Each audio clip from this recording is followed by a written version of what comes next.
Yeah, that's a good question, Sarah. Okay, so I'm trying to represent myself around what my answer is for you, but basically it's sort of related to what we were just saying, as well as what we started with. So like the number one thing for me that made a difference in my public speaking career is really learning how to embody my vision. Yeah, something that's really also related to what we were saying is if you go on stage or you go into a meeting or you go into a session or whatever it is with like your dominant thought being fear, it's gonna show. You know, it's gonna show in your energy. It's gonna show in like your posture. It's gonna, and that's all like part of you trying to protect yourself. Like it's actually a really healthy thing. Yeah. But what I've done, like the practice that I've created, is before talks or before big moments, I will do something to clear out, just clear house, like clear out all my fears, like get them all out on pen to paper, you know, voice record it, or like if I need like a coach or someone to hold space for me, I'll like, you know, ask a friend to help me. Yeah. Then I bring in my vision and I bring in my why and I bring in like, okay, what is it? Like, why am I standing in front of these people? Like, what, what makes it, like, why am I sharing this? Like, why do I get to share this? You know, who are these people to me? And like, you know, in the best way possible. Like often they're like brilliant people. They're like the future of space. They're, you know, people who need to hear about this mission and this message. And then it's also bringing in like, what is my vision here? Why, like, yeah, why am I here? What do I want to transmit? And letting myself feel Yeah. that. And so that makes a really big difference for me when I'm public speaking, and that continues into all areas of life. Like really, I would say like that's the process. Is like doing what I need to do to clean house, whether it's if it's like a deep rooted fear or a deep rooted belief, getting some support for it, maybe journaling on it, maybe doing some of my like somatic practices to help like move it to get into a better headspace, and then bringing in like my why. You know, why to get maybe to get slightly philosophical, like why am I choosing to be on this planet? Why am I choosing Yeah. to be doing what I'm doing for my work? Like what, you know, what am I moving towards, and can I let myself be inspired by that every day? Yeah, so I feel like that's sort of the around speaking, it's letting the inspiration lead. You know, it's letting like the love lead, and then knowing that that's going like I'll meet my goals. Doing that, like, you know, not everyone's gonna love it. You know, not everyone's gonna be super into it, but the people who are going to be even more compelled because I'm being truthful and authentic. Yes, and I like what language you use there, being compelled, right? Because the more authentic you are, the more people feel safe to be their authentic self, right? It's permission giving. And Yeah. then that self censoring, that self editing goes away. And so people are really engaged.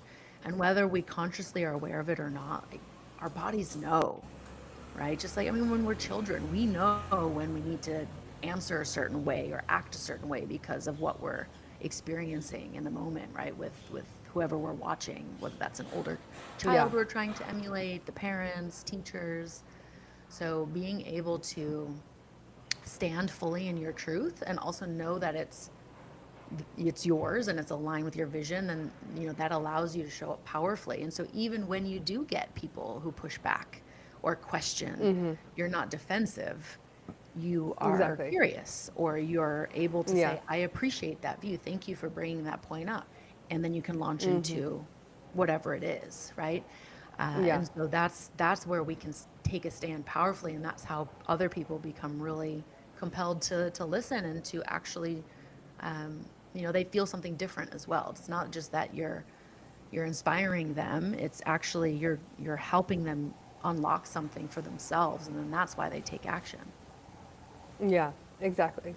Exactly. Yeah.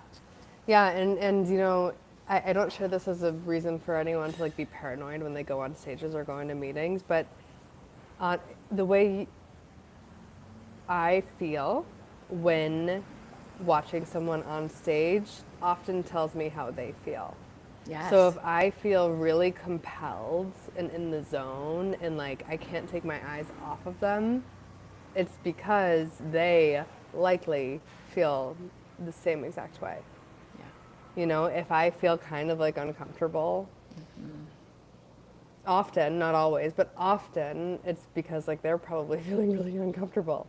And so I don't say that to like make anyone listening paranoid about, you know, like, oh my gosh, I can't feel uncomfortable when I go on stage. Like, of course, that's welcome and we all have nerves. But it's more of an invitation of like, do what you need to do to get centered.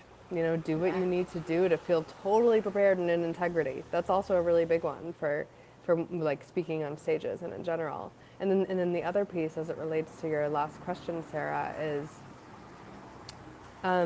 honestly, like all conversations are the same. And I think we might have talked about this in our last episode, but like if you're on stage, one of the main things that I've learned is like making eye contact with your audience. Like go from Yes. person to person and like make eye contact, like you're speaking to every single one, and like have a sense of presence. You know, have like feel your connection to them, and that skill translates to one-on-ones, you know, one-on-one conversations, one-on-one sessions, one-on-one partnership meetings. Is like how much can you like let yourself feel in connection with this person?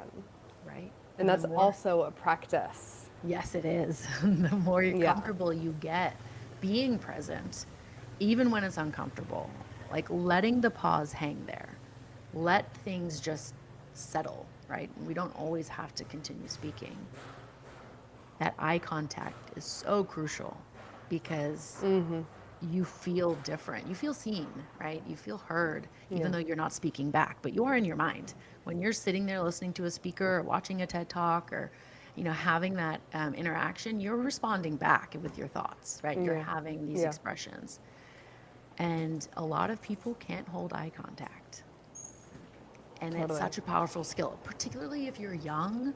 Like anyone who might be listening to this and you're like still in school, practice this as much as you can. Like do staring contests with your Yeah, friends until you dissolve into giggles or one of you cries or one of you like gets bashful. Like just keep practicing. I've done so many different eye gazing things in different contexts, whether that was with a romantic partner or with a business partner or with a friend.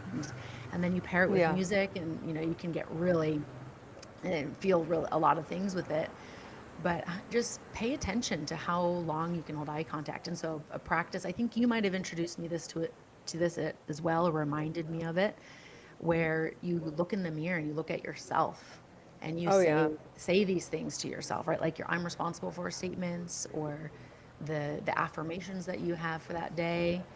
And if you can't even hold eye contact with yourself in the mirror when you say something like I love you or I'm proud of you, then that is something to work on because yeah, that's where it yeah, starts. That's the foundation. yeah, absolutely. Yeah, and I have maybe I can figure out a way to give it to the people who watch this, but I have Yeah. actually a mirror gazing meditation Oh, yes. that I Yeah. give If to you have my a link for that, clients. please share that with me. Yeah, Put that in the show I can notes. create one. Yeah, Perfect. we'll do that. Amazing. And then the other thing I want to share just around all of this, around like, I mean, the connection piece is huge, and around really learning to embody your vision. I would say those are the two pieces around speaking, and no matter who you're speaking to, it's like intentionally embodying what you want to transmit, you know, what you want to be, the world that you want to create. Number two is connection. Both of these are practices. Around the first one, I have an e-course that I'm planning to put out in the next couple weeks, Awesome. which I can also link Congratulations. here. But yeah, it includes like a practice, a meditation practice, and as well as like some background and like philosophy and science around the importance of this. Great. And yeah, it's one thing that I talk about in it is it's that Gandhi quote, which actually it was like sort of shifted from his original quote, but it's the one that's totally overused in our world, which is be the change you wish to see. You know, like it starts with the being. It starts with who you be in the world, and that begins to create the shifts. I love that. Who you be in the world. It starts with who you be. All right. I think that's a wonderful place to pause. Yeah, We're I definitely agree. going to have you back because there's so many things we want to dive into. I'm curious. The questions I always ask my guests, we've done them before, but I'm curious if there's been any shifts for you in these three questions. So, with the first one, what is your superpower, Rachel, or superpowers? Um, I would say the first thing that comes to mind, it's connection. I would say connection is number one, and number Yeah, two is community building. beautiful. And then number three, which is more of like a learned skill, is like really seeing people deeply, which is related to connection, but seeing people deeply and supporting them and really being incredible. I love that. Who's on your personal board of directors currently? It's a great question. Um, I would say that it's a couple of my best friends, my partner, and then some like teachers that I'm choosing to work with right now, Beautiful. like spiritual and personal growth teachers. I love that. Yeah, amazing. All right. And if, you know, when the government releases all these documents and we find out that aliens are in fact already here on Earth and living amongst us, which we, you and I probably know that for a long time. But when they Yeah. meet you, what are they going to learn about humanity as a result of interacting with you? Um, Hopefully that humanity is loving and welcoming and peaceful. Beautiful. Amazing. Rachel, well, thank you so much for being here with me today. Despite our tech glitches and everything, we made it happen. And it's We always did. a pleasure to dive into these topics and concepts with you. Thank you so much, Sarah. I'm super grateful to have been here, and thank you to everyone who tuned in. Um, yeah, feel free to check out my work at my website, rachellyons.com. Beautiful. And for everyone who's tuning in, thank you for joining us in the lounge. We'll be back next week with another guest. Episodes are released weekly at 1 p.m. every Thursday. We'll see you soon.